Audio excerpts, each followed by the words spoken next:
So I'm Marina and I work with Minerva Engagement, and what we do is we support people in business in times of change to promote well-being and their performance. And it's just been some amazing speakers this morning, and listening to the degree of resilience and grit, and it's all about a lot to do with mindset, which is what I'm going to be talking with you about today. So I'd like to, I'll share my screen to find out how I can get that sorted out here. Make sure I'm sharing the right screen. Here we go. You never know how the technology is going to go, do you really? And here, I'm hoping it's starting to share. Here we go. Can I just have some feedback that this is visible? Yes, we can see you, Marina. Wonderful. And what I'll do is I'll put it on speaker view, because that's speaker view over here, so people can see. I don't know what the best way of doing this actually. That's perfect as it is now. Okay. It's full screen. Yeah. Fantastic. Okay, so I've just said what we do, and I'll move on. So we're talking about mindset. So I'd just like to ask a question, a metaphorical question today, which is, do you believe that you were born with a certain level of intelligence, or do you believe you can grow your intelligence?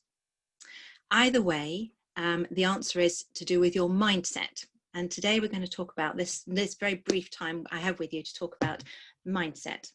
But what is this mindset? Well, it's our habits of mind and a collection of beliefs and values and attitudes, both conscious and unconscious, that we develop over our lifetimes, that determines how we think, feel, and behave. And we have many kinds of mindsets, and some are more beneficial to us than others. And today I'm focusing on two in particular, which is the fixed mindset and the growth mindset.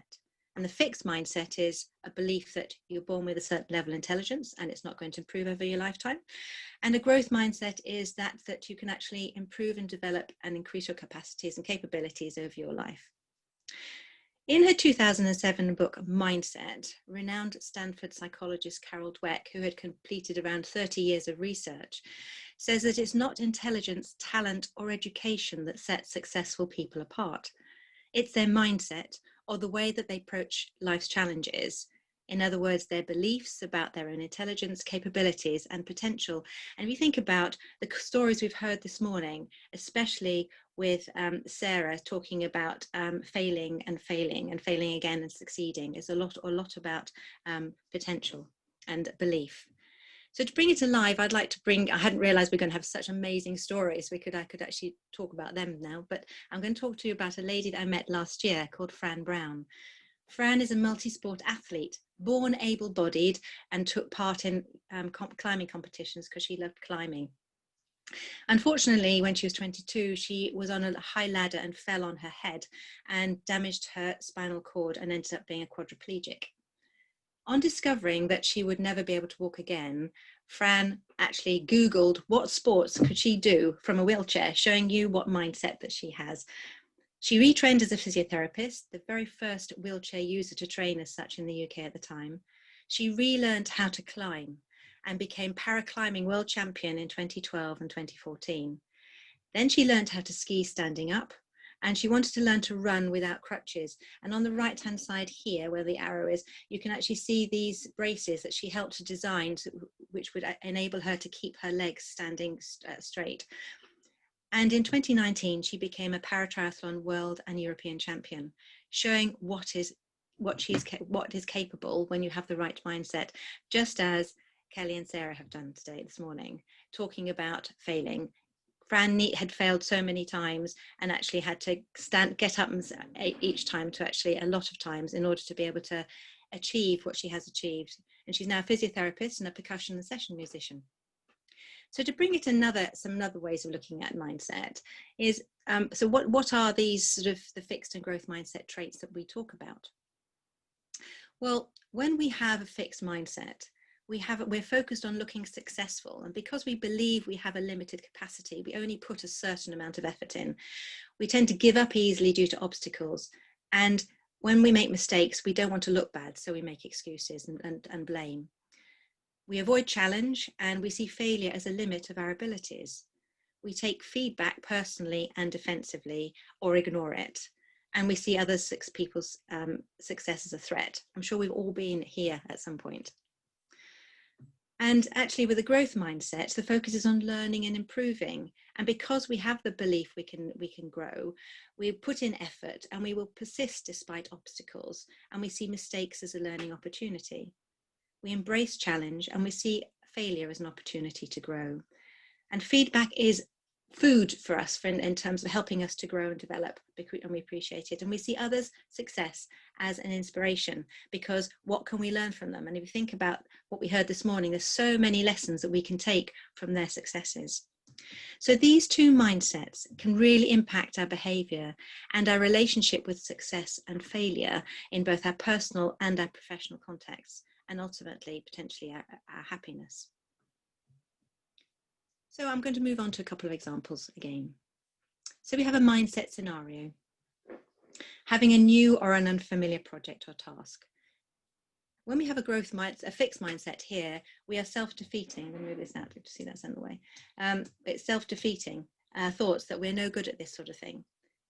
Because we have a limited view of our capacities, we conclude there's no point putting in much effort, and we will end up failing and walking away, and either blame the situation or others for our perceived failure or defeat. On the other hand, with a growth mindset, we can view the challenge as an opportunity to learn and grow, and believe whatever it is, it can be figured out, and we look to develop new skills and may ask others for help and support in order to help us learn. This next scenario, I'm sure we've all been here. This is Jane. She's working. She's at working from home. Although this is not her home office, but she's struggling with back-to-back Zoom meetings right now, managing the children, doing the housework, working long hours, trying to fit it all in. Very stressed and no time for self. So with her fixed mindset, she thinks, I just have to do it all. I'm juggling everything. No one else will help, and no one can do it as well as me. So I'm going to stop and ask you a question. What would a growth mindset look like here? Do you mind putting in the chat some ideas about what would a growth mindset look like here?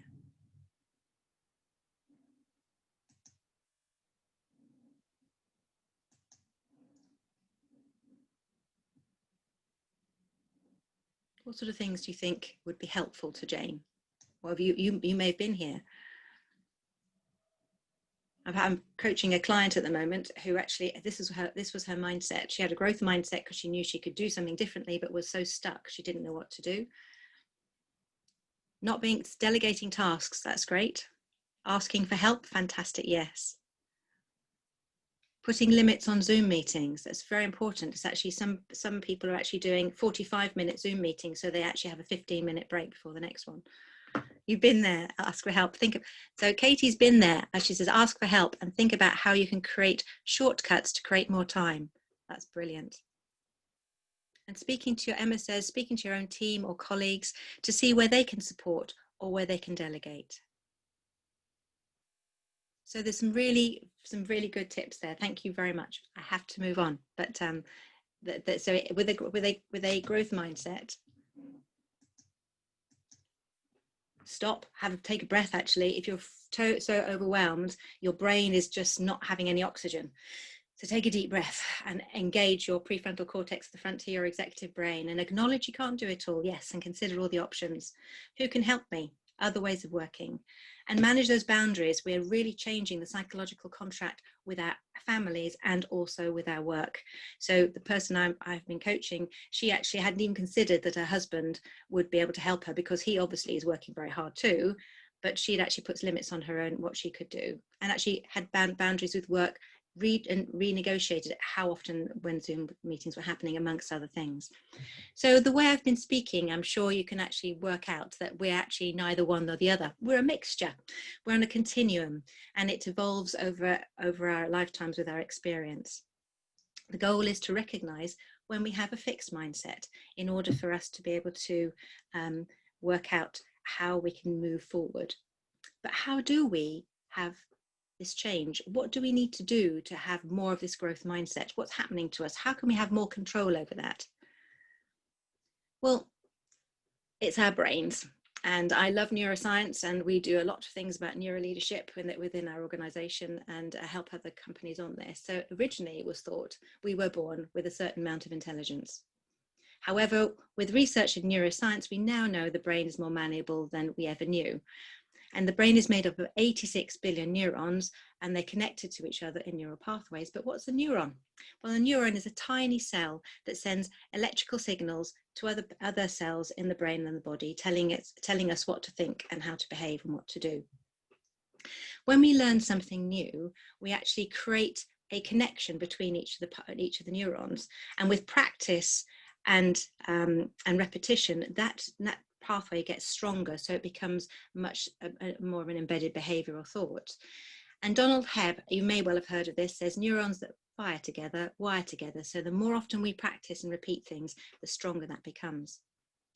So in this way, we can change our brains intentionally and unintentionally throughout our lives. And this is called neuroplasticity, because the brain is plastic. So I'm going to take you back to when you first started learning how to drive. For those of us who drive, can you imagine and remember that first day when you got in the car going, oh my God, I've got my driving lesson. What am I going to do? There's those 3 pedals on the floor. Which one's which? I've got a gear stick in a steering wheel, indicator, there's mirrors, and there's people on the road as well. I've got to watch them. So much overwhelm. So what happens? Well, with repetition and practice, we all know this, through neuroplasticity, making those connections in our brain stronger, we become very calm and able to drive a car. And we can drive a car and have a conversation at the same time, or listen to music. So neuroplasticity, we can do this easily, intentionally and unintentionally. And so therefore it comes with a warning. The mind takes the shape of whatever it rests upon, for better or for worse. So if we allow our brains to obsess on unhelpful thoughts, such as ruminating on past experiences that weren't good for us, or self-criticism, we reinforce those neural connections. Our brains then develop the shape of anxiety and low self-worth. On the other hand, if we focus our thoughts on positive experiences and thoughts and seeing good in ourselves, the shape of our brain will be much more around calm, self-confidence and inner peace. Our brains take the shape of whatever we focus on. So we're creating that neuroplasticity. Have you ever been controlled by your thoughts? I'm sure we all have. And the good news is through focused, self-directed neuroplasticity, we can actually change that. So what's this got to do with mindset? Well, through neuroplasticity, we can change our mindset. So how can we do that? Well, we notice that fixed mindset voice that we have. We have 75,000 thoughts buzzing around our head all day. And a lot of those are negative because the brain has a negativity bias in order to keep us safe. And if we focus on, we notice when our brain is saying things like, do you have the skills or talent to do that? Do you worry that you'll fail? If you fail, people will think less of you. Perhaps you've received some negative feedback, and you can hear yourself making excuses or blaming others or defending yourself. Just notice that fixed mindset voice, pay attention, increase your awareness, and then recognize there is always a choice. You don't have to listen to that negative voice. You can actually be very positive about it. You think about Sarah, she was saying that she kept going so she could persist. She wouldn't allow that negativity come into place. She wanted to do things positively. So everyone faces obstacles and challenges, and the difference between success and failure is how you respond to that voice. So once you've recognized you have a choice, then talk back with a growth mindset voice. Question it, throw doubt on its conclusions. So if it says, are you sure you can do it? Maybe you don't have the skills to do it. Why bother? Then challenge it and say, well, I don't know this yet. I've never done this before. I'm going to have a go, and I'll practice. And with practice, I'll be better at it. And if it says, well, what if you fail? People think less of you. Well, all successful people fail at some time, and that's all. And failure is all part of learning. So the next thing is then, once you've talked back with it, is think about the power of yet. Yet is a very powerful, very, very powerful word, because yet implies you're on your way to something. Saying I can't do something almost has a full stop of it after it. If you say I can't do it yet, has dotted line, it means it's possible. I was coaching a marketing director last year. All her language was fixed mindset. I can't manage. I'm no good at delegating. I'm never have time for myself. All negative. fixed mindset voices. She was on a continuum. She saw that there was a growth mindset possibility because she engaged me, because she wanted me to help her get out of her own way, so we could actually help her get forward to the next. She wanted to be the marketing VP. That was her next point of call. So the power of yet. I can't do that yet. And then take growth mindset action. The more you practice thinking and acting in a mindset of growth, a growth mindset, remember those neural pathways, you're making them stronger, the easier it will become. Listen to the criticism and seek to learn from it, and also learn from setbacks. Get support. You want to be great at tennis, you have a tennis coach. Self-belief, confidence, leadership, work with a coach or a mentor, or somebody else you really admire, who can really help you. And remember, we talk to ourselves with such criticism, that inner voice. Talk to yourself with compassion, as though you're talking to your best friend, because you need to be your best friend, especially because you've got so much going on in your head. And whether you think you can or you think you can't, either way you're right. Henry Ford was right here, spot on, many, many years ago. So before I summarize, I've gone through this with really, really quickly. I appreciate that. I'd like you to reflect. Time for you just to pause. I'd like you to actually not put anything in the chat yet.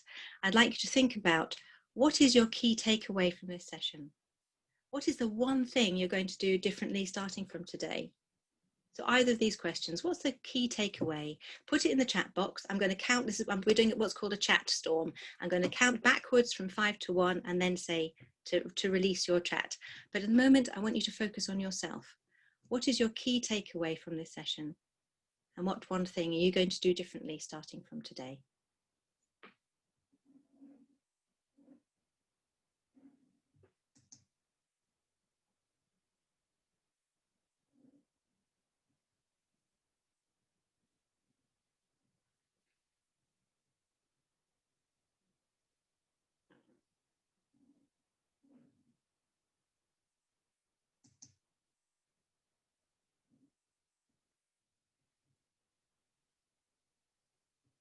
Okay, I'm going to count backwards now. 5, 4, 3, 2, 1. I'm hoping there are some chats there. Please press your chat and send.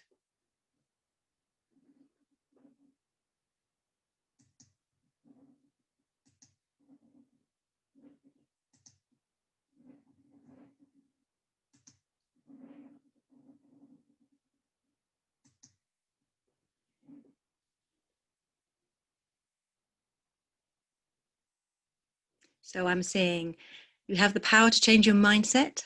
Stop and breathe when being overwhelmed. Stop being so hard on yourself. I need to be my own hyperman, as well as being more comfortable asking for help. Embrace that failure is part of learning and growth. The power of yet means I can still get there. Positivity. Change the negative self-talk to positive. Yes, stop trying to do it all. Fantastic. Give myself a break. The power of yet, not now. There's some very lovely things here. Thank you very much. And I now have to move on because we're running out of time. So thank you very much for those. So in summary, it's coming here now. How we think affects our ability to be our best.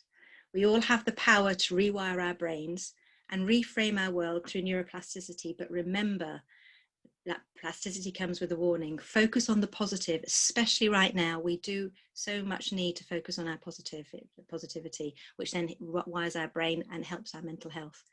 And the mindset we choose affects our behavior, our outlook, and our happiness. If you leave with one takeaway today, I hope that it is a belief in yourself, of your abilities to grow, to develop, and to thrive beyond what you perceive as your limits. As you can see, success really is all in your head.